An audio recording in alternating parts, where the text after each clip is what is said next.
What's up guys, it's Volga and welcome to a new build guide video. Today we have the lightning swipe Werebear, which is one of the tankiest builds in the game, and it also reached really good DPS as well. As you can see here, we're using Rampage for movement, and I'm using Warcry to get Maelstrom stacks for multiple buffs, including haste. This is a very fast monolith farmer build, because we can reach the objectives quickly with our good movement, even though we don't have a big AoE or range. It can do high corruption, high arena, all tier 4 bosses without any problems at all. I'm doing a 500 corruption here with a bunch of modifiers. It's really easy, no problem. You can just face tank everything and you have good DPS. And you can even stun lock some bosses if you have enough damage and gear. This build actually scales insanely well with gear, and I'm using quite unoptimal gear here. You can make this do so much more damage, so much more tanky. It's quite an insane build and one of the best builds in the game right now. We have multiple defensive layers on this build, so we have a high health pool with high dodge, high armor, tons of damage reduction from the tree, even 2 immunities on Maul and Warcry. And here we have tier 4 lightest arbor, just to showcase the bossing DPS and face tanking abilities of this build. As you can see, I'm fully face tanking the double beam here on purpose. And it's actually half poison damage, and I'm not even poison res capped, so, and I'm very low on HP, just about 3k HP, which is actually quite low for this build. You can go so much higher. And this build is actually really good for boss farming, for example for T4 bosses, because it's really hard to fail the bosses, because you can just face tank them. And soon we actually see the stun locking here. You can see that the boss is dying to do his attack, but just can't do it, can't get it off. When you have enough Maelstrom stacks, you have just so much stun chance that the boss can't even do anything. And of course, if you have more damage, it's even easier to stun lock the bosses. So let's move on to the skills, passives and gear next. Alright, and then for the skills, so we're starting with swipe here. It's our main damaging skill, of course, so let's look at the left side first. So we want to get the 2 points here, just to basically a travel point. You should always max this out for the area and damage. We really need the area on this build for more AoE. And then we got this is a huge node. We get 14% culling. So anything under 14% HP is instantly dead. Very good for bossing, for example, and just every situation. And then this is the big one. So 60% more damage versus slowed enemies, so you always want to get a chance to slow from somewhere on your gear. And then on the right side, this is the lightning stuff. So as we are going lightning on this build, so this is 30% more damage for lightning, and the rest doesn't matter, but the 30% damage basically, because on the physical build you usually go for these points. And the 30% damage basically covers all of this, since we can't get these on this version. We just don't have the points for it. And for this one, we want to max this out for the base damage conversion to lightning. So all of our adaptive damage is lightning, and we also get a nice 100% shock chance on here as well. And so this is the big node on the lightning version. So we got 2% lightning penetration per attunement, which basically means 2% more damage per attunement. But keep in mind that lightning penetration does have diminishing returns, especially since we have capped shock and also a lightning shred. So we stack this optimally, so we don't go full attunement, of course, but we go for a hefty amount still. So this gives us a lot of damage. And for this point, if you only have a level 20 swipe, we can only get 1 point here. So this is 1% more lightning damage per shock stack. So at max stacks of 10, we have 10% more damage per point here. Of course, if when you get the more points for swipe, we want to max this out and also max these points out as best you can. But this is the better points for damage rather than this, and we don't really need the leech here, and we already have so much on this build. Alright, and then for the Werebear form itself, so these are just travel points pretty much. We got some endurance here and threshold. I have this extra point here. Basically we're using a level 22 Werebear just to get one extra point here for the rage generation. So even a +1 Werebear would be enough, but for gearing it's actually better to go for a +2. So I put the extra point on the endurance, but before you have just when you have just a level 20 Werebear, you wanna have just 1 point here, and you will only have 1 point here. It is still enough. We still have enough rage, but in the end game you definitely want to have this extra point here, so 2 points on this rage node. So why do we go this way? We want this Maelstrom node here. So this is what makes us cast Maelstrom when we use Swipe or Maul and hit at least one enemy. So we have a chance to cast Maelstrom. Now these nodes here, and this is just a travel point. The bleed doesn't matter for us. So why we are doing this is to get the Fury Leap benefit, 3 benefit Maul. So we got all the benefits from Fury Leap 3 are applying to Maul. And so here, why are we going here? So we want this big 200% global crit chance here. Also some base crit for Maul and Rampage, just to cap those out for crit. But so again, travel points, and 200% increased crit. And this is the last one. Of course you want to have this. Basically converts your Maul and Rampage to lightning. Alright, and then for Warcry, so this is just basically a really cookie cutter tree. You always see this pretty much. So we have invuln here, so you don't take damage after using Warcry, and you always want these with Warcry, so you basically get like a stacking berserk buff when you hit enemies. So this is actually a really strong node, but has a very low duration, right? You can increase the duration with this one, but we don't quite have the points to go for more than 2. We basically have 1 extra point. I'm putting it here for the ailment cleanse, but if you have a cleanse on your belt, for example, you don't need this, so you can just put it here for some more duration and extra stacks. So this basically stacks up flat melee damage for us, and also attack speed with this node, so we get a bunch of attack speed, right? So these nodes, you always want this on this build. So this is a travel point, by the way, and here we have 4 Maelstrom stacks per use of Warcry, so this is very, very strong. You want to always use Warcry on cooldown pretty much on this build to stack up your Maelstroms, and it's pretty much free Maelstroms.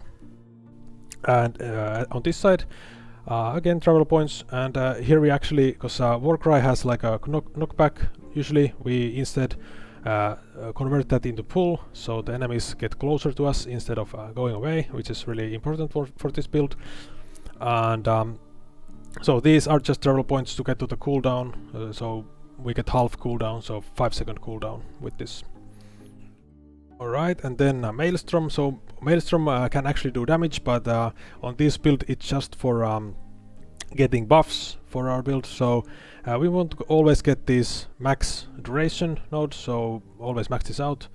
And these are also very important, so this travel node, and you can go 2 points here, but the 3 points is pretty nice for the less mana cost. 4 points is quite useless. It just gives us 1 extra mana or 1 less mana on Maelstrom, so not needed. You can go 4, but so here we get haste at 6 stacks or more of Maelstrom, so very good. Basically permanent haste if you have enough stacks, which you will have, and also permanent frenzy with the 6+ stacks. And then we want to max these out for the dodge rating. So this is what basically enables our dodge scaling, right? So we don't get the flat dodge anywhere else except from the Maelstroms. Instead we get flat dodge here, and then a bunch of increased dodge on our gear. So we want this, and this is just a travel point. This on the physical build we would get some damage here, but on this one it's just a travel point. So why are we going here? We want to get these stun points. So this is just insane node. So you get 60% stun chance per stack, right? So if you have 10 stacks, it's 600%. Of course, 1200% if you have 20 stacks, so quite insane. And these are just like a throwaway points. We actually do have some spell scaling, like I said before, with the spell damage per strength. So I mean, they do a bit of damage. They can stack a bit of ailments, I guess, but these don't really matter. You could even put them here if you want some slow chance, since this actually is slow because of this node. So if you want some very low but still a slow chance, you could take these points out, but it's always nice to have this one. It doesn't really matter though. Alright, and then Fury Leap. So as you might remember, the Fury Leap tree is applied to our maul, so we always want these points. So these give us 15 flat damage per maul use, basically, and you can stack this buff also, even though the duration is quite short, right? But still. And here we have a Frenzy. I mean, this is not really needed because we have Frenzy from Maelstrom, but you can take it if you want. There's a bit of options here on this tree, so but we always want these for the cooldown recovery and some damage, and of course this one for the immune. So we are immune to all damage while mauling. You can use the immune, for example, to go through the Lagon beam, for example, or basically you play it a bit like a Souls-like game, like a dodge roll in those games. Quite fun playstyle actually. And we want to get this pull here, even though it's quite weak. It's not a huge range, right? But still, and so you need to get 3 points here at least. This is a lot of damage if the enemies are at full health, which they are not always. So this is not always applying, but so we could basically take these points out and 1 point out here if you want. To get this, so this will give us ailment cleanse with maul, but actually at the moment this is bugged. But if it would work, it would be quite nice. So you might not even need a cleanse on your belt if you have it on here and on the Warcry. But you can just basically you can play around with this a bit. The area is nice, the damage here is nice. So yeah, a bit of options here. You can experiment with it. You can even take this one if you're feeling a bit adventurous. I guess it looks cool, doesn't really do much damage, but it's still a bit. So yeah, but basically the most important nodes here are these ones and these ones, and the pool is also nice. And of course this is you always should take this one. So yeah. Right, and then for the passives, so these are quite cookie cutter. We are not doing anything special here really, but so we start with these strength nodes. You could also take these attunement nodes, but I think it's better to take the strength ones. I mean, depends how much attunement you have. We are going for about 40 to 50 attunement. You really shouldn't go too much past 50, because we're gonna hit diminishing returns on the attune lightning penetration anyway. So, and strength gives us armor, so you can optimize this depending on your gear, of course, but usually we want to have around 40 to 50 attunement on this build. So we go for the strength ones, and we need the dual wield, so we take this one, and these are just increased health and some healing, very good. And here just some damage, leech, and this is a really important one actually. So we get 25% less damage taken on low health. So basically our health pool is just that much more effective. The damage doesn't really matter, but sometimes it might apply.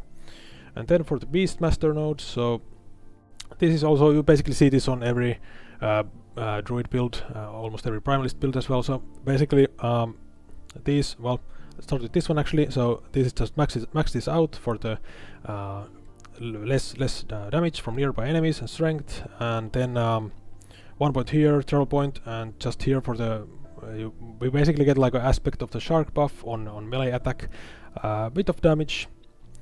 This is just a travel point, 4 points here, and you want to max this out for the basically this is aspect of the boar stuff, so we get like a damage reduction buff when enemies hit us, and also when we hit the enemies with our swipe or any melee attack. So this basically buffs up the aspect of the boar even more. So we get 30% damage reduction from aspect of the boar.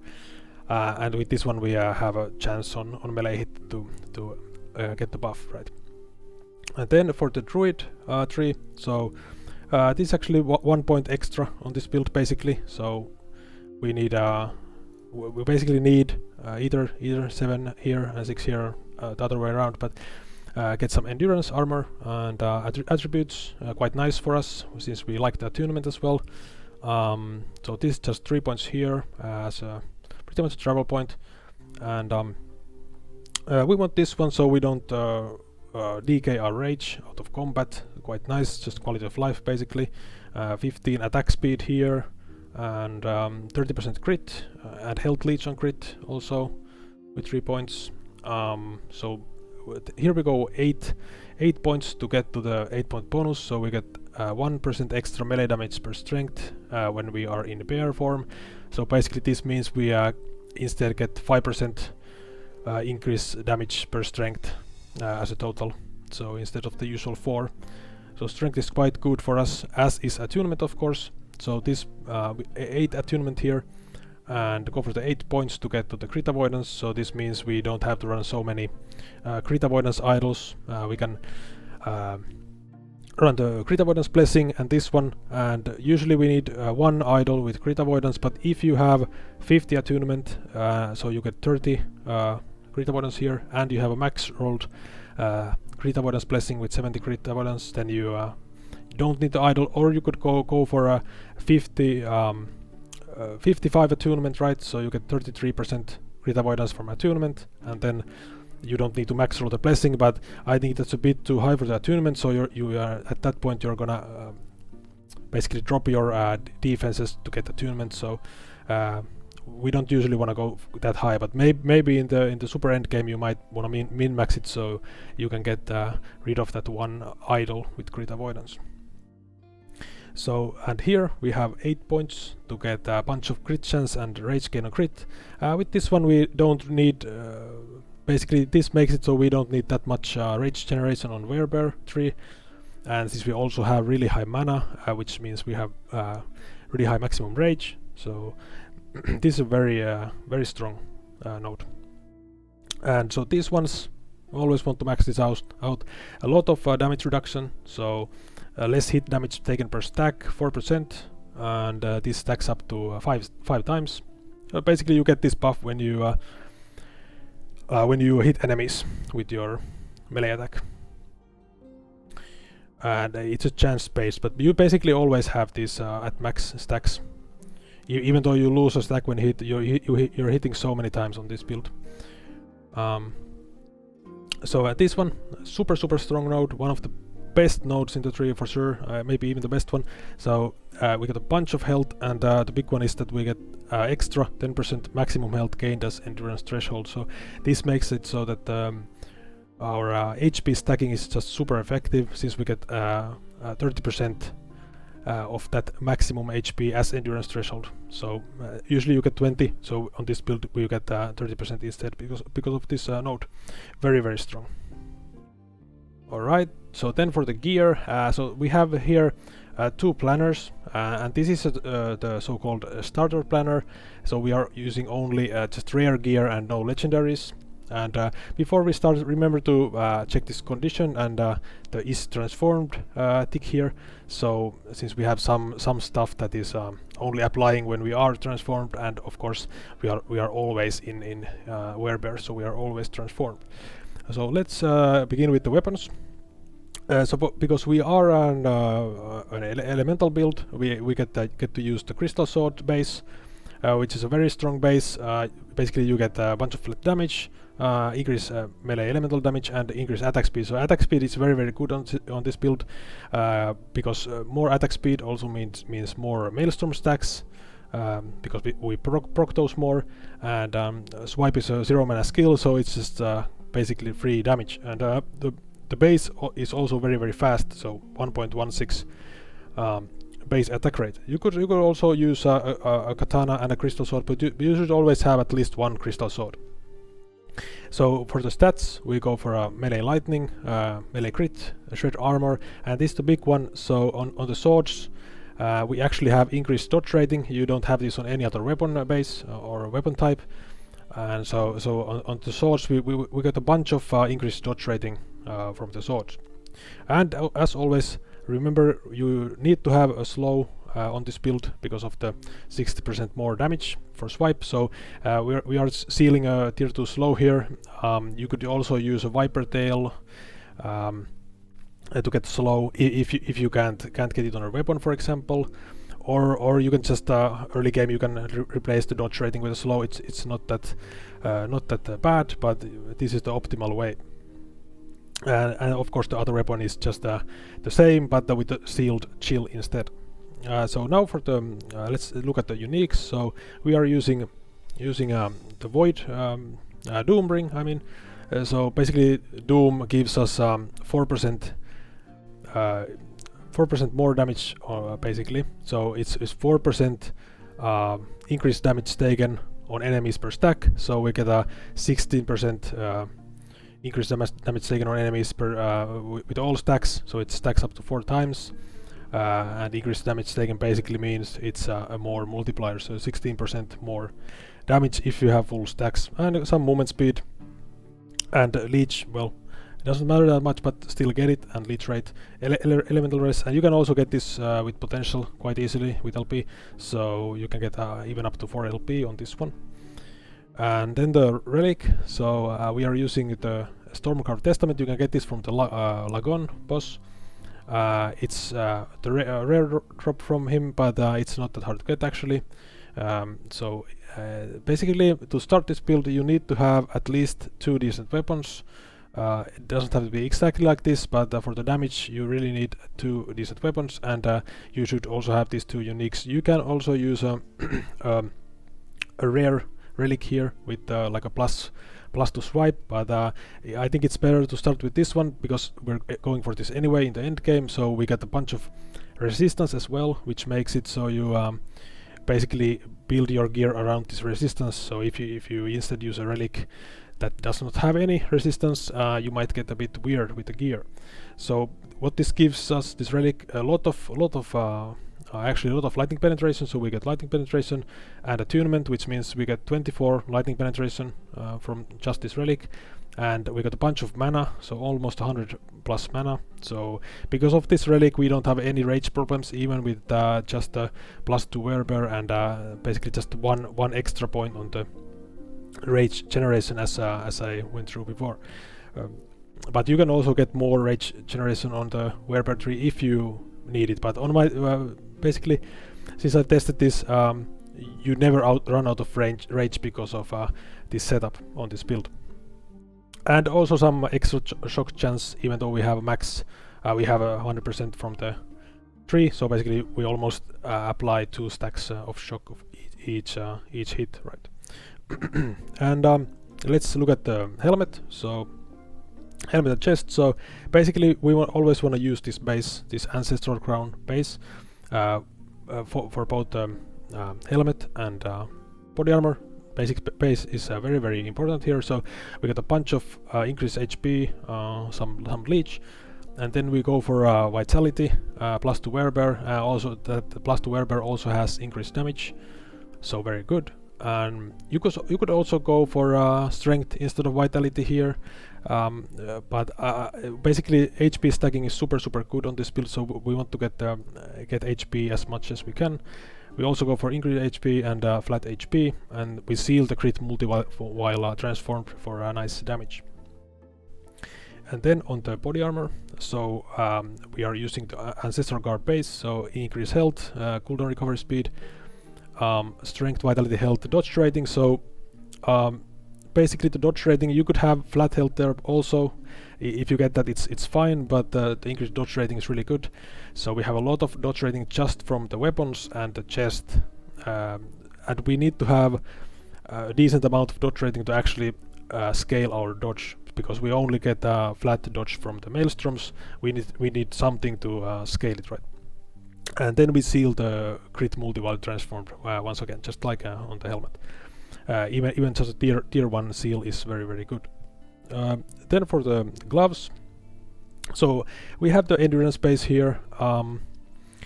basically, I got attunement here. You could also go strength, right?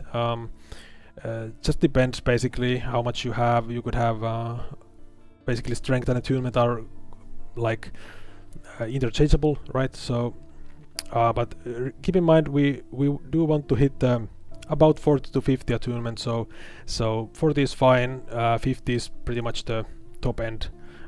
Basically, at that point, strength is gonna have the same damage increase, and you also get a bunch of armor. So you could go strength here, but yeah, it's up to you. But we want to hit at least a 40 attunement. Or you could, what you could do is you could get the attunement from the passive tree, and instead have strength here. You would also get some resistance from the passive tree with those points. So, and then we have melee attack speed, very nice, and increase health, and I mean hybrid health and the flat health. You could also go armor shred here. So you have an armor shred chance, but basically on this build we don't need it, because we got so much armor shred from our weapons, and we are not a physical build, so armor shred is not that effective for us. It still is a lot of damage, but basically we cap our like soft cap our armor shred with just the weapons, so we can instead get the flat health.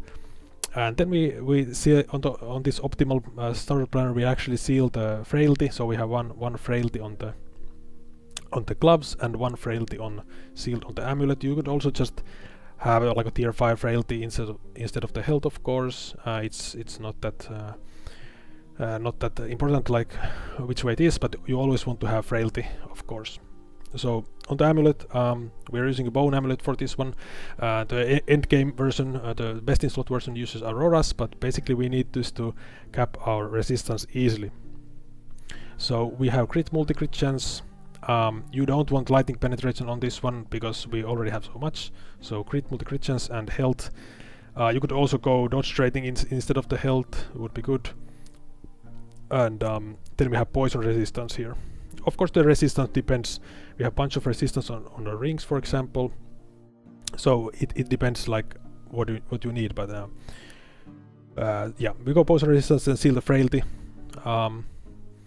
Of course this like frailty resistance are interchangeable with the gloves and amulet, you know. Of course you use what you can get, but and then for the belt, so like I said before, we can also use a viper tail, but you would lose a bunch of health if you don't have it as a legendary, and some flat armor as well. But this is the optimal basic belt. But the Viper Tail makes it easy to get your slow chance, some big dodge rating. So even just because we already are so tanky on this build, you could just use a Viper Tail, to be honest. It's not that important, because especially if you're just playing softcore. And yeah. So for the boots, right? So we have Solarum Greaves. Again, the base is important, and so we have vitality, movement speed, health, and increased health, and or I mean hybrid health. You could also go strength here, right? But again, we want to stack as much vitality, much HP as we can. So we go vitality, and we can seal the dodge rating. So it's a very good value at the low tier. And then we have one rare ring here, so ivory ring for the necrotic res, and you can have attunement here or strength once again. Just keep in mind that you want that certain amount, that 40 to 50 attunement. So we have crit chance, you want crit chance, so we basically really need this, and poison res, flat health, and actually we seal the void res here just because we are using a void res blessing, and it's very hard to get this with the max 75, so you can just seal a tier 1 void res, so you don't have to max roll this blessing. And for the other blessings, we have shred lightning, of course, and you need this one for the more basically more damage, and crit avoidance, just to get the crit avoidance cap. And on this lightning version we can actually use this increase armor blessing here, since we don't need physical shred. I mean, so this is a bunch of armor and then just a flat armor. Alright, and then for the idols, so we are using 4 of these large nomad idols, right? So we get a bunch of increased HP on the prefix, and on the suffix we here on this planner we go for 2 of these LRS while transformed. This is really good suffix. You could also go for just 1 and basically get a bit more cold resistance with the attunement nodes here. So if you want to do this, you swap these strength nodes for the attunement, you get the cold res. So you might not need 2 of these. You could go for just 1 to get more of this this lightning crit suffix. So this is also another positive on this lightning version. We get access to this lightning crit suffix.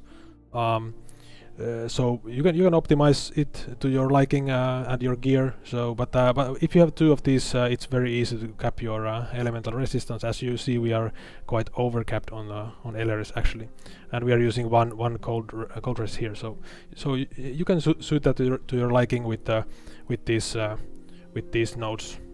So you could maybe drop this cold res here, and but yeah. And it's not a huge deal if we get one more of these crit chance or not, and we really don't want to lose any armor or HP just to get a bit of crit chance. And on one relic or one idol we go for a crit avoidance suffix, just so it's easy crit avoidance cap. So we have a very overcapped crit avoidance actually if we are max rolled, but basically depending on your attunement.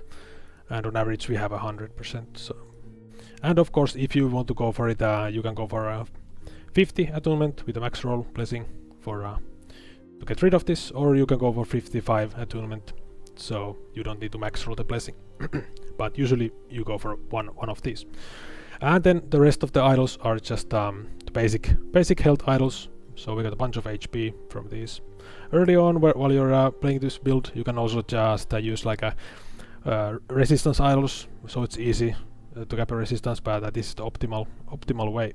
So as you can see on this planner, with these rare gears and just the uniques, pretty basic but optimal gear, we have a nice capped resistance. Even on average, you have of course you need to roll something a bit higher, like the blessing and the physical resistance on the bone amulet. This is quite important to roll the implicit properly for the resistance, but pretty easy resistance cap, and we have about 50% armor, and so you can push this a bit higher if you want. You could get strength instead of attunement, and also on the chest, if you want, you can go for example, instead of the vitality, you can go for this armor and minion armor stuff. So this would be quite a bit of armor. So with this we would have 61% armor actually. So it's up to you if you want to do this. But basically the vitality is also really effective, and since we already have quite good armor, that's why I put the vitality there. But this is also pretty much the same thing. We just don't get as high endurance threshold because our HP is lower.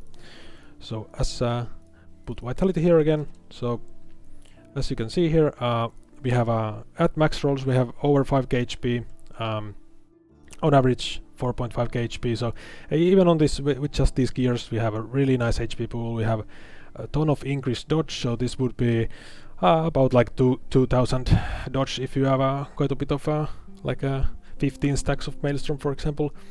But yeah, a bunch of course it depends on your Maelstrom stacks, but getting to plus 20 plus stacks on bosses is quite easy. Just use your Warcry and basically swipe the boss. So we have a bunch of you can get basically over 2k dodge rating with this setup. And just to take a bit of a look on the crit chance, so we have about 90% crit chance with the max rolls. So this doesn't show the 200% from Werebear, and this one doesn't also show up either. So about 90% crit chance if you max roll everything, a bit less with average rolls, of course, but very good crit chance, and it's really easy to get that.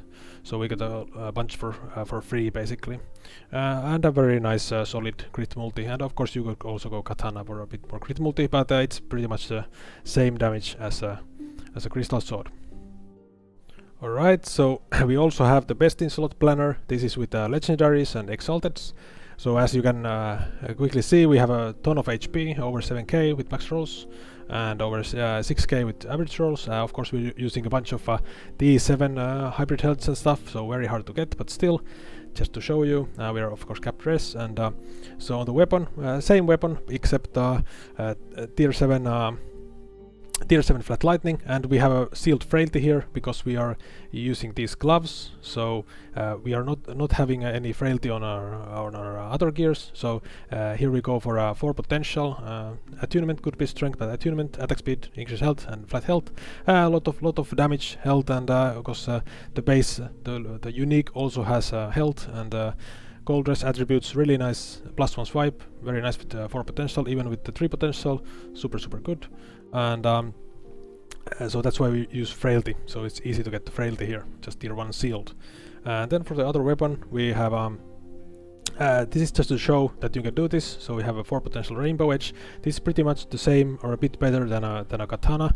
So this already has the crit multi, has pretty much the same base damage as or the flat damage as katana, and we also get the shock ignite chill here, so pretty easy. If you have like a really good exalted sword but it's on a wrong base and you have this, you can just put it on the 4 potential rainbow edge, and a really good base attack rate, same as a katana. And the helmet body armor, once again same thing, just with the T7 health. You could also get the +4 Werebear, but we don't really need it because we don't need the rage generation, so increased health is good.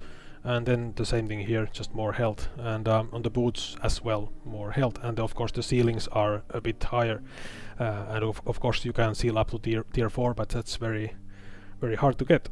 And on the belt we have 4 potential, just lightning damage, cleanse, health and health, pretty simple stuff.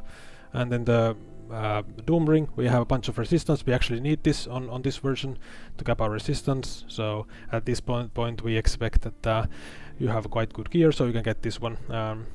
Tier 7 strength, so more armor. Going for attunement is quite not good, just go for strength.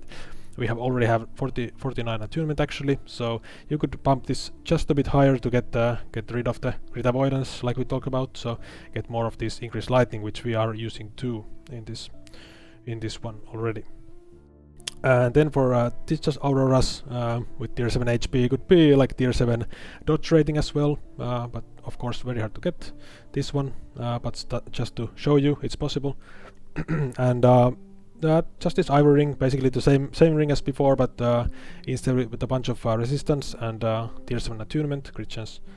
And this is the big one actually, so this +4 swipe is huge damage. It's about 40% more damage.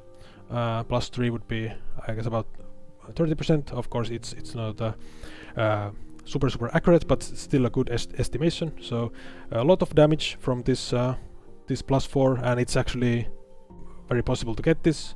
You can farm the relic from Lagon, right? Just need to get the +4 swipe. And that should be it for the gears. There's not that many differences, and the blessings are the same, so just more power. With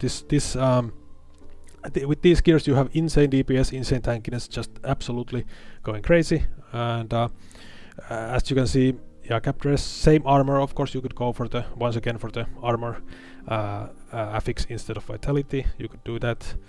And we have same a bit more crit chance, since these don't show up on this one, so this is about 90% crit chance with this setup if you have everything max rolled, so very good. And a bit more crit multi if we are using rainbow edge.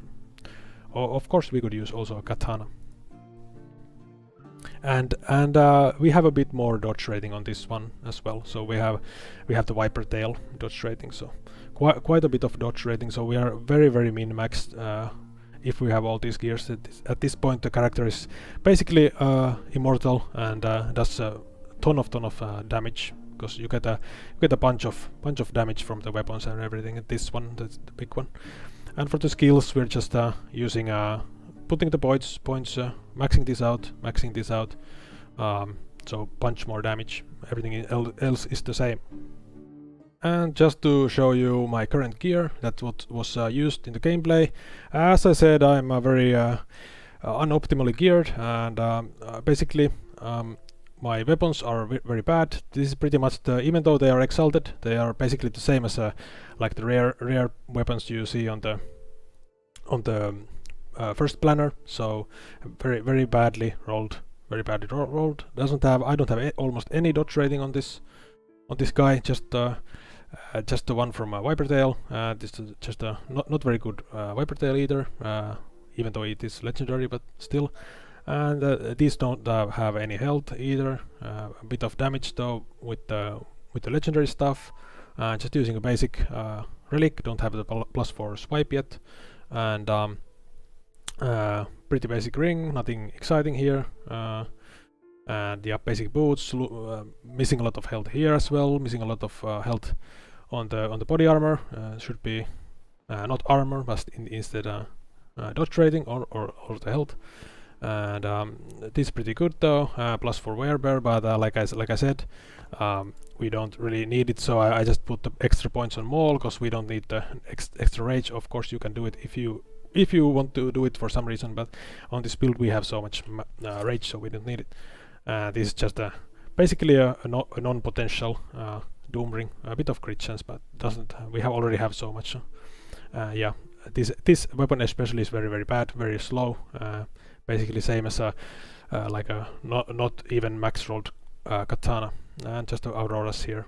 And yeah, and on the idols, as you can see, I'm just using these bad idols to cap my resistance, and I'm not actually not even capped on the poison. So I have very low HP, pretty decent damage, but can go much higher, as I showed you. And all my blessings are pretty good.